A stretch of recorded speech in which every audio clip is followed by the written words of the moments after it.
আজ আপনাদের দেখাবো জাহাজ কোন কোন ইকুইপমেন্টের সাথে চলে পার্ট 2।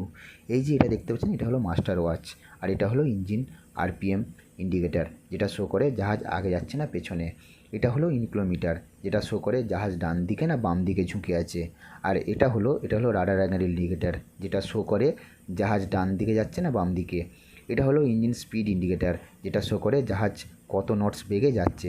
এটা হলো air direction and speed indicator, যেটা শো করে বায়ুর গতিবেগ এবং দিক। আর এটা হলো ম্যাগনেটিক কম্পাস, যেটা উইথাউট ইলেকট্রিক চলে। আর এটা হলো এআইএস, যার প্রধান কাজ হলো আমাদের জাহাজের আশেপাশে যে কোনো জাহাজের ডিটেলস এটা শো করে। আর এটা হলো বাইনাকুলার, যা দূরের জিনিস কাছে দেখতে সাহায্য করে। এটা হলো navigation light indicator and others light indicator, যার প্রধান কাজ হলো navigation light and others light on of করা। এটা হলো কোর্স রেকর্ডার, আমাদের যে জাহাজ কোন দিকে যাচ্ছে এটা রেকর্ড করে রাখে।